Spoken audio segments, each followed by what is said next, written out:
Kerton's Story by James Woolf, with Lesley Sharp as Diane, Stephen Moore as Godfrey, and Bill Nighy as Kerton.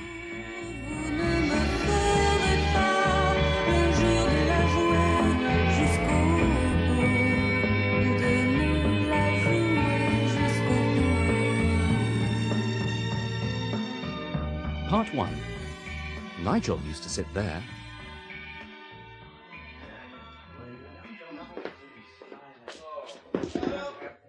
That's where Kerton used to sit.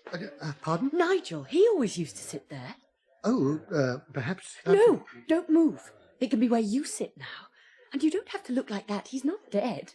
Not that we know of, anyway. But then it's difficult to say anything with certainty about Kerton. Bit of a dark horse, was he? Nigel? Hardly. Though he liked to think he was. You must be 5B's new form teacher. Yes, my first day at Chester Lines. Godfrey. I'm Diane. So, you'll be inheriting Kerton's chaos then.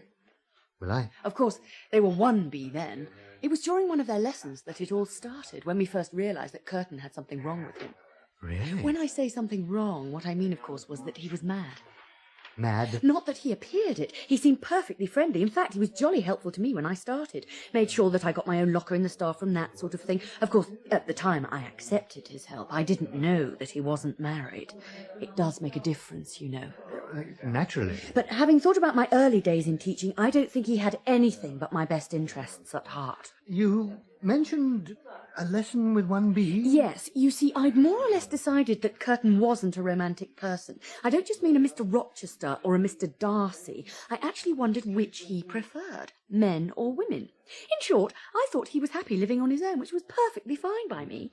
That's why I found it upsetting when he sold his house and everything. Diane, I'm easily confused. What happened with 1B? It was the period after break.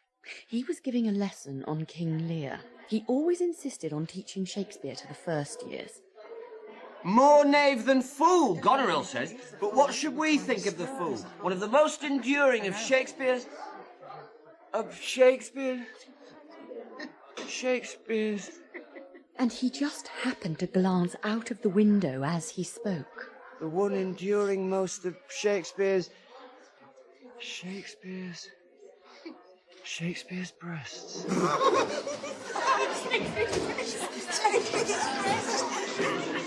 Now, it's my hunch that he saw the film crew arriving at the school and that his attention wandered from what he was saying. And that's how that most unfortunate phrase was born. The children all think it's terribly funny and are forever repeating it. It's highly embarrassing for me, of course, being a woman. So he saw a film crew? I've racked my brains for other explanations, Godfrey, and as I've already made plain enough, I knew Kerton pretty well. But I can think of no other possible reason than this. He saw Natalie through the window and was immediately attracted to her in a physical way. That was the first bell, wasn't it? I hope so. We'll have to finish this story later. Have you got sandwiches? Yes. I'll meet you down by the lake at 1. All right. That's a deal. You reminded me of him, I think. When you sat down on his chair, you reminded me of Kerton. But I thought you said he was mad. Does that mean you think I look mad too? I'll see you at 1. Part 2. A Woman Called Natalie. Talking of mad, 5B are enough to drive anybody mad. You can blame Kerton for that. They've never been the same since he left. There's been a whole string of teachers who just couldn't cope with them. I think 1 or 2 of them did actually try to... Godfrey, your face is turning grey. Well, I make no secret of it. I had a bit of a breakdown after my wife died. So what you were saying just now was making me a little nervous. I think Kerton had some sort of breakdown, although he called it falling in love, of course. What on earth have you got in those sandwiches? Roast beef. Oh! What have you got in yours? Hazelnut pâté. Ah. Now, where had we got to in the story? Well, you mentioned what happened in the lesson with Shakespeare's, thingamiz. Breasts, Godfrey. That's right. And you said a film crew was at the school and a woman called Natalie? Oh, God, her. Let me go back a little. Back? thought you'd started at the beginning. Only to the day before. Now, I remember this extremely well because I was just recovering from flu, and Kerton had popped in to see me after school. Nigel, this is a big surprise. Is it? Well, I just came to see if there's anything I can do. Oh, it's very sweet of you, but I'm better, really. Well, you don't want to be standing on the doorstep. Aren't you going to invite me to come in? I'm not actually, Nigel. It's rather a mess in here. Oh. Well, you better be back tomorrow. They're filming a documentary about David Lang, our most famous pupil. Yes, I am aware who he is. Or should I say was. Some people say he was more influential than the Beatles. I wouldn't know about that.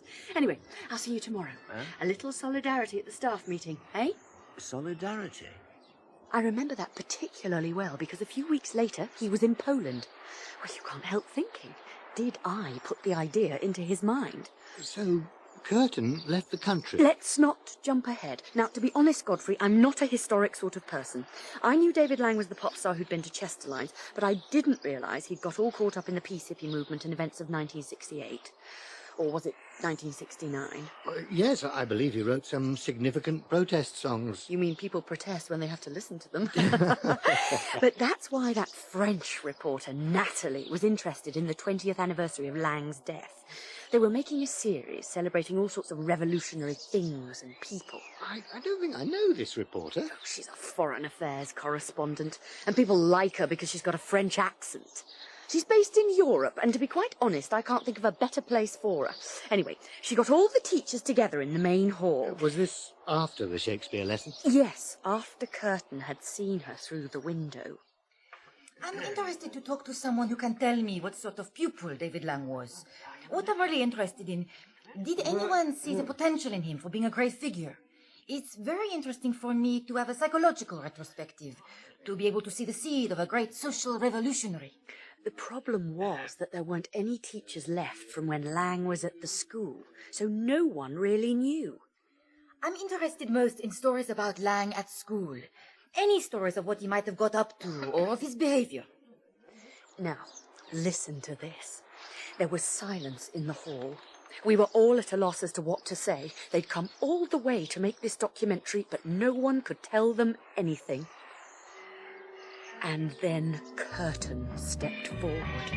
Kerton? Yes, Kerton.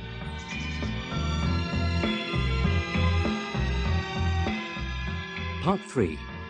Nigel saves the day. Now, hang on, Diane. You say Kerton had developed some sort of liking for the French reporter Natalie. Yes. Yeah, but that he hadn't been a teacher at Chesterlines when David Lang was a pupil. No, but he'd volunteered to do the interview, saying he'd always had a special interest in that part of the school's history. Now, I don't believe that for a moment, and I don't mind saying so. So it was a bluff. I believe at that moment Kerton would have done anything to talk to the French woman, even if it did have to be in front of a crowd of people, some with funny clapperboards and other bits and bobs that I don't claim to understand. Are you ready, Mr.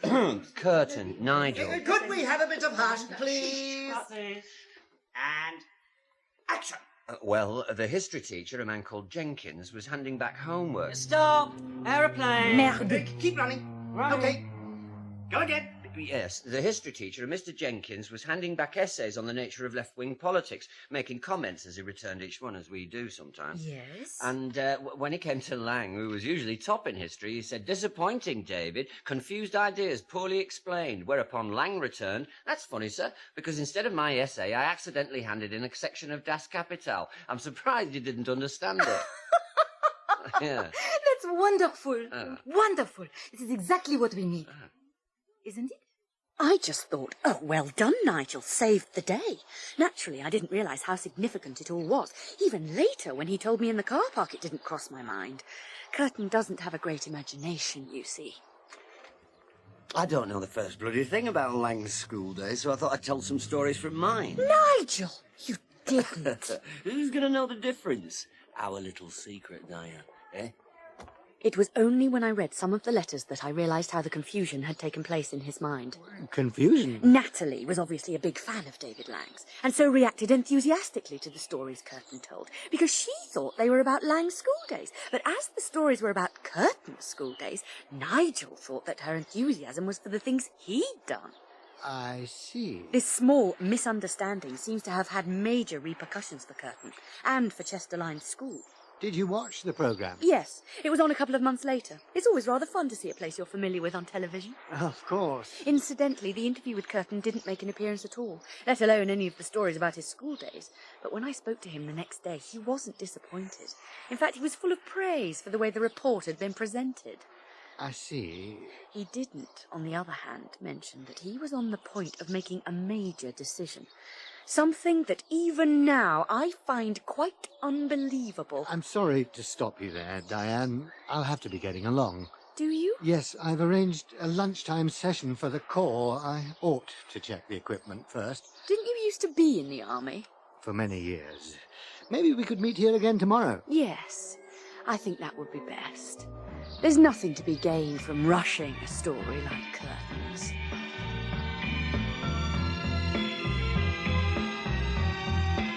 Part 4. Catching the first train to Poland. I'm sorry I'm late, Diane. I just had to contend with a mini riot. Goodness, was it 5B? They were throwing chairs at each other. I eventually got them settled. Showed them a bit of discipline, eh? Discipline? That's what they taught me in the army. It didn't help me much when Antonia died. Godfrey, I'm not in the mood to talk about nervous breakdowns All today. I'm saying is that rather than using discipline, I'm trying to get to know the difficult ones in 5B. I've got 2 or 3 coming to the orienteering match this week. That's very interesting, Godfrey, but do you mind if we get back to Kerton? Of course not. You said that after the documentary was broadcast, he made a big decision. It's strange, you see.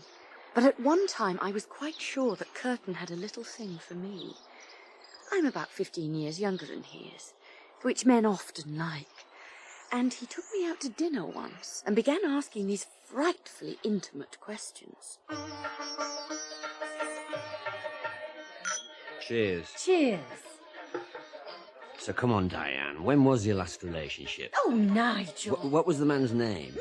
Nigel! It was Nigel. No! What was the woman's name? Nigel, please! Fortunately for me, there wasn't too much to tell, and anything there was, I thought, could come out quite naturally in the course of time, if necessary. Absolutely. But then, what do you think he started talking about? I dread to think. The L word. Have you ever been in love, Diane? I don't think I'd even know what it was, Nigel. You soon would if you were in love. It's when you're prepared to give up everything for that person. Absolutely everything.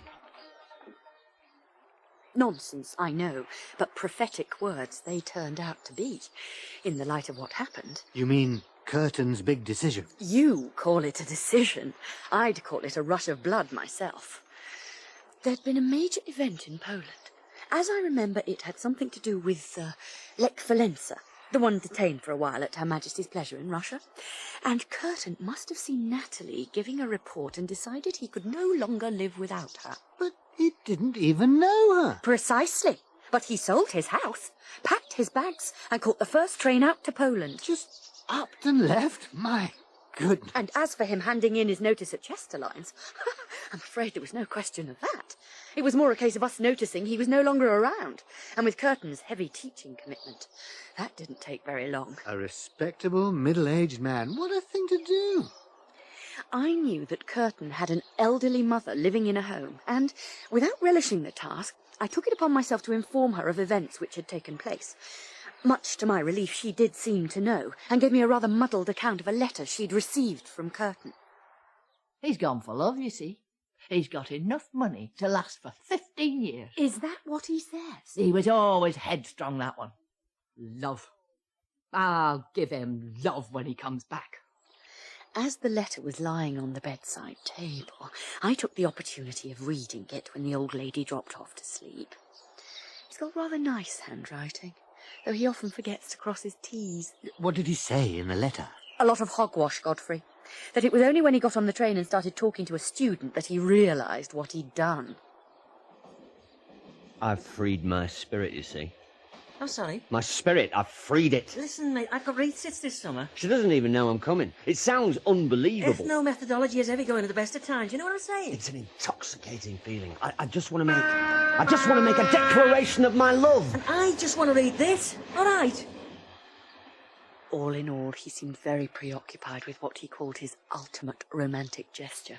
Whereas in our staff room at Chesterlines, I'm afraid we weren't quite so generous with our praise. So, did Kerton find Natalie in Poland? He found where she'd been staying.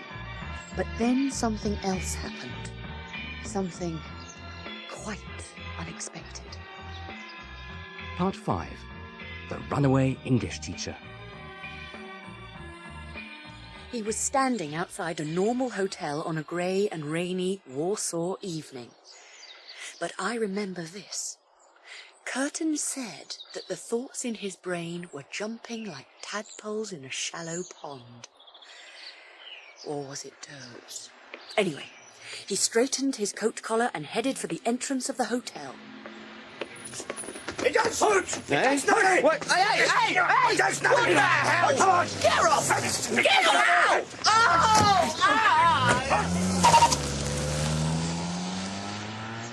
What he didn't know was that there was also a group of leading Polish politicians staying at the hotel, and the military police had been tipped off of a likely assassination attempt by somebody with a description not unlike Kerton's. What an unfortunate coincidence. As though anybody looking like Kerton would assassinate a Polish politician. So he was taken to jail? For a day or two.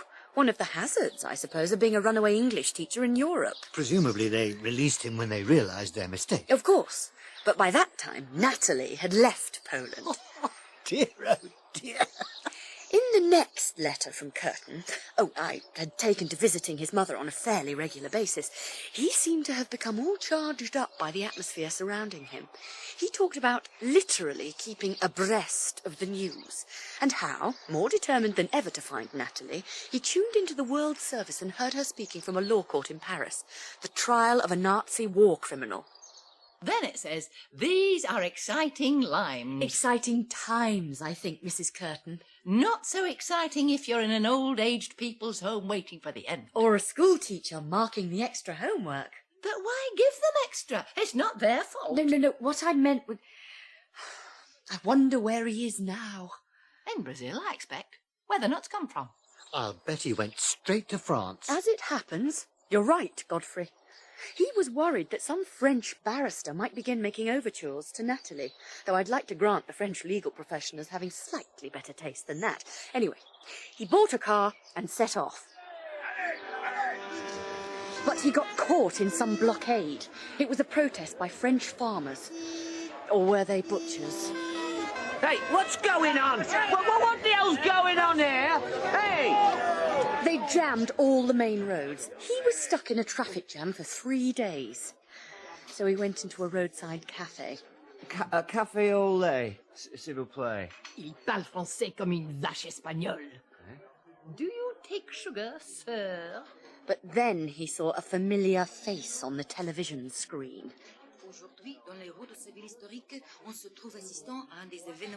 She was giving a report on events in Berlin, so Kerton, being Kerton, left his car where it was in the road and headed for the nearest train station.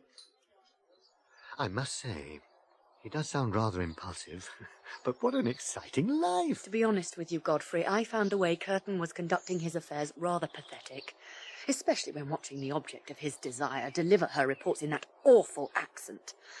And I also failed to share his enthusiasm for the momentous events themselves.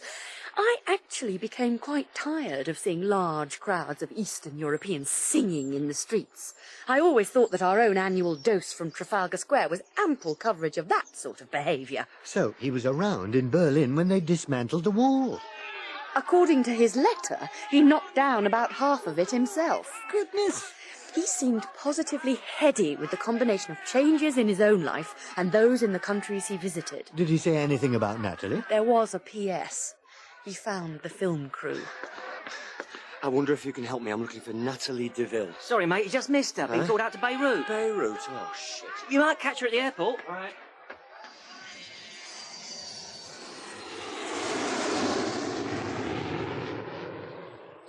He got there just in time to see her plane take off. He must have wondered if he'd ever find Natalie. Oh, well, back to the grindstone. The trumpet major calls. Yes, I expect he did, Godfrey. But little did he know that he and Natalie were to meet very soon, and that both their lives would be in mortal danger.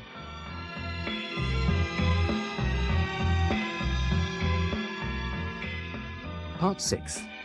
You may not remember me.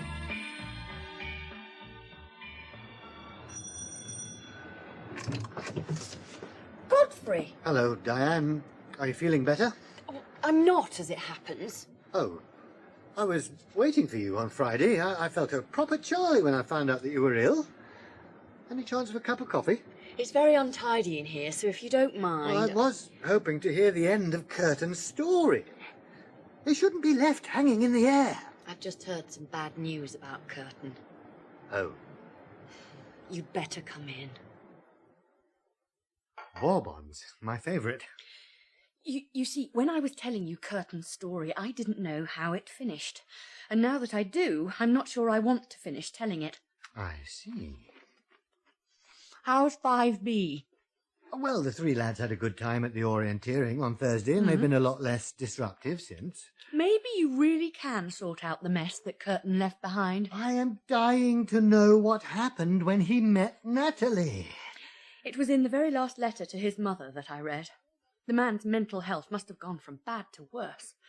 Having seen Natalie's plane taking off, he went and got on the next flight to Beirut himself. And Kerton, being Kerton, found his way into the middle of some battle.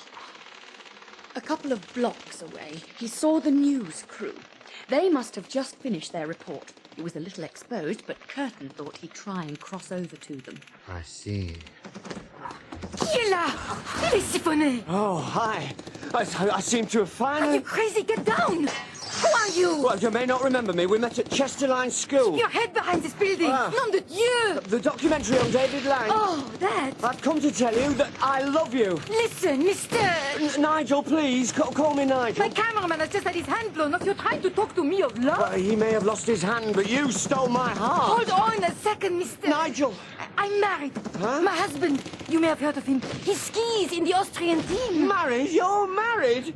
Oh, Natalie, this is a bombshell. The letter was written from a hospital bed in Lebanon. He said that all things being equal, they were hoping to operate later that afternoon. He wasn't able to write much, except to say that his pursuit of Natalie would continue. And you say this was the last letter? Well, around that time I went down with some sort of bug. Another one? All right, Godfrey. I was laid up for a fortnight, as it happens. I thought of poor old Mrs. Kerton and what she would think of me, but when I went to visit her, she'd only gone and died. Oh, how sad. I was in a mild state of shock, especially when I thought of Nigel not being able to attend the funeral. I must admit, I do miss Kerton in a small way.